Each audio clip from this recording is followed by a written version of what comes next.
welcome to Gab and Jam, episode 306. And what are we talking about today? All right, so today we're celebrating with you guys. Yay, 50K subscribers. Wow. So today's episode is how did we get here and what does it mean going forward? Okay, all right. So how did we get to 50K? Yeah, Or how did we get to starting the channel? What are we talking all about? of that. So backstory. So I feel like this is confessional time because we've never really talked about some of this before. Okay. So back in 2016, my mom passed suddenly, and it was at the same time that we left the church that we had been dedicatedly in service to for 10 years. Yeah. So that was founding members of. So that was a really big deal. Yeah. But it was time. I guess we felt like it was time to figure out how to share our music and our gifts and our talents on our own. And because again, we thought that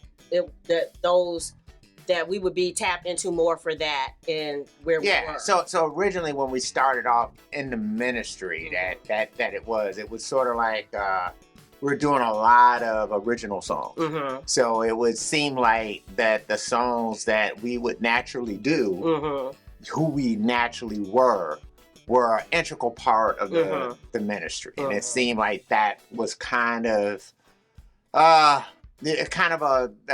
foundation on which, the ministry was being built at the time. But after a while, we started to kind of understand that really it was almost like, well, of the people who are founding, you were the only one who kind of had the closest amount of musical talent. Yes. And so kind of settled on that. But really what we wanted was something that was more aligned to, the mainstream type of thing that, churches do. Yeah. And that actually, the fact that you're doing this music that's kind of a little bit off brand is hurting our ability to even track members. Right. People are being repelled by the praise and worship what you're bringing. So. But it was a tremendous, it was like an earthquake happening because it was like what we had known anything else, even though we knew we needed to leave, we hadn't known anything else for a while except being of service. Right. Yeah, kind of being a part of that. And that brings across the thing is that, kind of like the what's his name? Kenny Rogers. The gambler thing.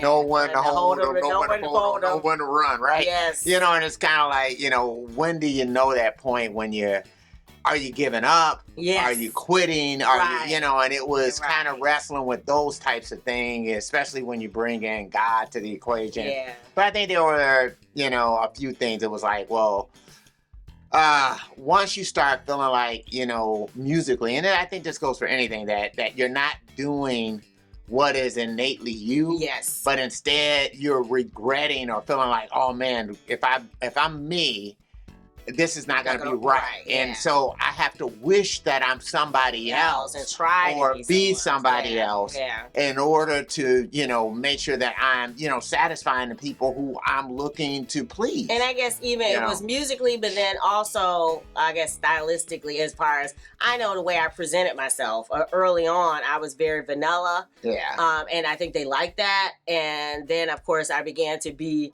the very colorful me that I've always been. Right. And that was not very appreciated. So all of that together. Yeah. And then of course my mom passed. So it was like, I guess in my mind, it was time for us to figure out how to do this, to make that break and to figure out how we could do this where we could build something for ourselves. Yeah. Well, I guess I just felt like we needed to find a place. And at first it was find a place. Right. That would, accept us for who we are. Yes. And then I think we actually went to another church and, tried doing things there.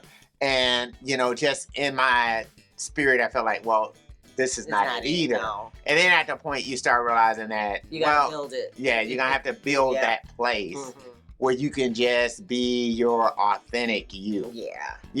And so I guess coming to that realization gave me a certain peace of mind to say, okay, having to deal with the split, it's like there's no animosity, there's no this. That's true. There's a thing of feeling like, hey, if I'm gone, because before it was like if I leave and then they start doing really well, how do I feel? How do I feel about that? Yeah. But once I got to that point where it's like, if I leave and they start doing really well, that's great. I'm happy for them, but I can't be a part of it. Yeah. That I start realizing that it's just I'm not meant to be a part of this thing anymore. Moving forward. I don't care how spectacular and great it becomes. Well, and he used to give the pastor there used to give the example of scaffolding. Yeah, that some people are meant to be scaffolding. And then scaffolding, as the building once it's erected, you take the scaffolding away. Right, you take it away. So you got to throw it out because it's no longer of use. And I took it. Initially that you don't want to be that. Right. That you want to be part of the foundation. Yes. You want to be part of the bricks. But after a while, I started to say, you know what? Scaffolding is important to building. You can't, right? And it you need it, but you just don't need it all the time. Yeah. And maybe that was my role. Yeah. That of course I wanted my role to be something else, but it was trying to make my role into something it wasn't. Yeah. That I think was killing me. Right. So and I'm saying it was having an adverse having an adverse impact on me. On us. And it wasn't helping them either. You know what I mean? Because I was kind of in, kind of out, and that wasn't good for them either. So it was just best for all parties. Yeah. That, and we knew we needed some place where we get to make our own decisions. So that, so 7 years ago, we had originally some live performance videos on the YouTube channel. So back to the YouTube, we just did a couple covers. And our very first music video way back when. Yeah, well, we did some open mics. During that period of time, we're doing more of a, because that's kind of what we knew at the time, was kind of performing live and that type of thing. So, it took a while to kind of get back into the studio part of it. And I think even some of the releases, as I think about some of the things that we put out during that period of time, it's like if I had to redo them today, I would spend a lot more time with the production element of it. But it was just been in a different mindset at the time, but it was important to get those things out the way that they were. Yeah, and it was a part of the growth. So if you look back, you'll see that. So eventually we wanted to start, so again, live performance videos, music videos, and then we decided in 2017 that the conversations that we have on the couch or that we have casually, we wanted to capture those. And then that became the impetus for Gab and Jam. Yeah. Right. Yeah. So we started that 2017, and the first episode I think is What's on Our Bookshelf. Yeah. And people still watch that. So if you want a thrill, go back and watch. I'll put the link in the description. I actually noticed this morning that it had views, so isn't that cool, right? And so, and then also we started traveling. So we did some blog videos. We went to Gear Fest. And then we had gear unboxings. And so we threw all of those on this YouTube channel. Right. It was, and I think even, I know like for me too, was even when I know I was at the church, one of the things that I felt like I needed to get under control was my own health. Mm-hmm. So one of the things I started to do is I started running. I started to put more time into reclaiming my body, because I felt like if I couldn't control that aspect of me, then I can't control anything else. Oh, wow. So it's like I needed to really make sure I honed in and said, you've got to get this under control. Mm-hmm. You've got to get your weight under control. Mm-hmm. That your exercise regimen, you got to be dedicated to doing this all the time. Right. Mm-hmm. And so one of the things I had to switch up was I had to start saying, that means you have to get up early in the morning. Right. To exercise. Because that's your prime time to exercise. Trying to do it after work was not working for me. And so I had to commit to every morning, get up early. Yeah. Exercise. And get it in. Mm-hmm. Yeah. And so and I think that happened probably 2015, during that period of time. And that's when after a while it started saying, okay, I'm going to embrace certain dreams. One of the dreams I had was I always wanted a Gibson Les Paul. Okay. So one of the things that I did was I got a Gibson Les Paul. Yeah, I got it through Zounds, right? Mm-hmm. You know, and so that's what you make the monthly payments and you can pay it off. I did that through Zounds, right? And then after that, it was like one of the things I wanted was to have one of those vintage Fender basses. So I got 1978 or what it was. It was a reissue of the vintage white Fender bass. Yeah. I got that too. Right, because these were things I was looking to do aspirationally. And at that time, I started to kind of pull away from the leadership component at the church that we were at. And I started to rediscover what made me happy. You know, so, and once I started and reconnect with myself musically, and because I had also gone through a period of time where songs had stopped coming. So I'd stopped writing songs. It's like I'd always been someone, you know, we had always been people that we generate these songs. And all of a sudden, it's sort of like it just stopped for like 3 years. Yeah. And then, you know, once it kind of started to open up again, I started to embrace all these dreams and aspirations. Yeah, because you start realizing life is short. And I guess that was... Right. You know, again, my mom passing is the one that kind of slapped me across the face, and it's like, you know. Yeah. Well, and I lost my parents too. It's like, beginning of like 2000, from 2012, 2013, I lost my parents during that period of time. So I would say probably about, 2014, 2015, start to, embrace writing more. And maybe like my father was an avid runner up until the point where he couldn't really do it as much because of his knees and things like that. I think maybe that might have made me embrace running more and and lean into that a little bit more as a way of reclaiming my health.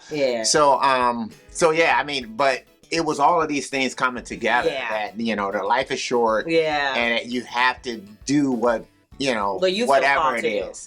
Whatever it is that, God, the universe, whatever puts on your heart that you're supposed to do. Yeah, I love it. So when we started YouTube in earnest with 2016, 2017, our subscriber count was 137 subscribers. Yes. And our goal was to get to 1K because that at the time was the monetization level. And I remember being so frustrated because I was in groups, blogging groups, sharing subscriber, swapping subscribes with people, and sending, just being a part of groups, trading subscribers. And we held contests.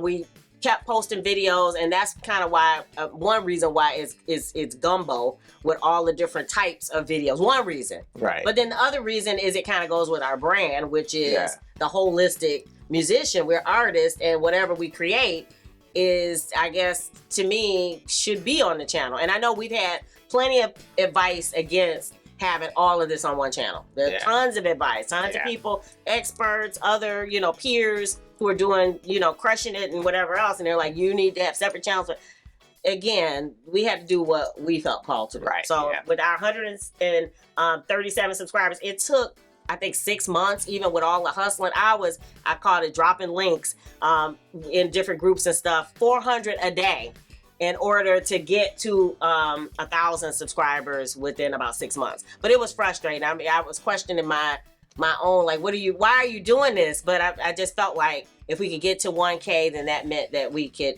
at least start trying to make back some of the money that we were spending, creating and doing whatever. And that it was just this aspirational marker. Yeah. And so that's where we started. I kind of thought, hey, if we get to, at that time, we had a friend of ours who also inspired us because he had a channel where he didn't seem like he did a whole lot of fanfare on his videos, and he had 10K subscribers. Yeah, 10K subscribers. I mean, and it pretty much, I mean, what he did was, and you guys can check him out. It's Matt's Proud. So Matt's Proud, he does like these very honest, reviews of basses. And one of the things that he had done early on was, he was doing I think it was SX basses, Squire basses that weren't that expensive. So I think it was a very good channel, especially like if you were an aspiring musician, you're looking to, hey, start playing bass at whatever age you might be. He's really got some good videos. You can just go down his rabbit hole and you'll find very informative videos on bases that aren't that expensive. Anybody could, afford that sound pretty good. And then he gives you ways that you can kind of upgrade them too. Yeah. So, but yeah, we saw on his channel, it's like he's honest. Somebody we know right. who got to that by just being himself. He didn't have sponsorship. Right. None of that. He didn't put a whole bunch into as far as tricks and editing and lighting and it. And I'm like, so if he could do that, I guess I was saying we should be able to at least get there. I guess that kind of was like the super high marker. 1,000 was the first. Yeah. And then, it's like, well, if he got there. Yeah. Then, and I think he had been on for like 10 years. I mean, he'd been on since I think YouTube first started. Right. Right. But even still, he has like, you go through some of his videos, I think he's got like 30K and stuff like that. Yeah, views. Yes. On stuff. So, I mean, he definitely has a very niche market and he has great, to me, input on the video. So the engagement is really high. Yeah. Yeah. So, but again, so that was aspirational, but not as far as niching down. We didn't want to niche down because that's not who we are. Yeah, we're not that. No, we're not that. So we're happy to say, of course, all these years when we got to, I think 13K, we were like, oh my God, this, we're growing into something. But we're just floored by the 50K. But we know that we have the artist funnel. You guys know we did artist mentoring, and if you don't, the link will be below. So that brings people every day, which is ads on Facebook and all that good stuff. And then we are doing Groover with the Obtanium Flow, and so we're getting people from all over the world because we're sending things out to be on playlists to curators and bloggers and whatever. So all over the world, we're getting people coming for that. And then, of course, the normal people who probably are subscribed to Gab and Jam or watch videos, watch our videos. So we're just really happy, even though we know the algorithm, can be a good thing and a bad thing, as far as we never know. I guess the next thing is, where are we going? We're not sure. Yeah. Again, we've seen times where the subscriber count has gone up and then has either stayed just stuck at one level, or that it has actually tumbled back down.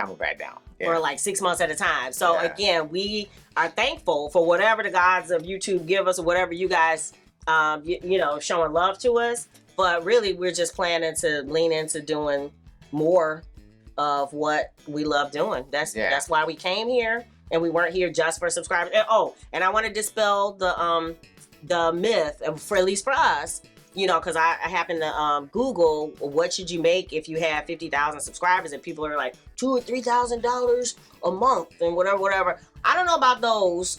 We are making more money, but it is not to that level. Right. So again, then that's probably people who have Patreons and merch and and all kinds of other things going on. We don't. We have some things in place, but those aren't built up. Courses and books and whatever else they're doing in order to supplement that income. Yeah. So I do believe it's a platform. I do believe we're reaching people.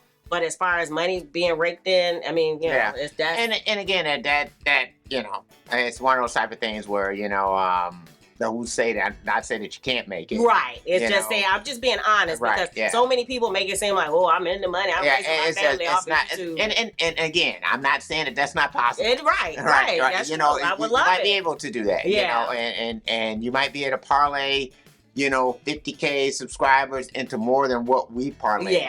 50K subscribers to. So that's true. I just always take that with a grain of salt. That or 25K or whatever you have that you might be able to do that. So it just it just all depends. And sometimes hey,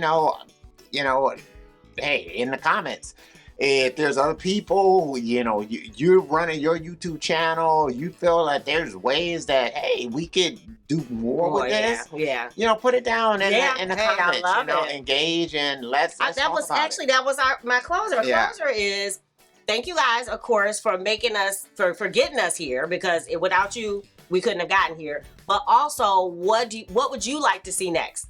Right. So put that below, because, or like you said, if there are ways that we could do more to parlay that into more, get more engagement. If there are certain things that you would like to see or hear from us, hey, let us know if that is, if there are things out there that you'd like to see or hear or whatever. So, again, we do appreciate the engagement. We definitely appreciate you subscribing. So. Yeah, all right. And what else? Obtanium Flow, and we are going to be doing So Restless, and it's going to be what? October 20th at 7 p.m. Friday live stream. Yes. So make sure you're there. We have water bottle stickers, laptop stickers. We have the T-shirt. This is the Retro Flow T-shirt. Yeah. The link will be below. We have the Cloud T-shirt for Obtanium Flow. If you dig the vibe and you want to be a part of the tribe, be sure to subscribe. We're wishing you love, peace, and chicken grease.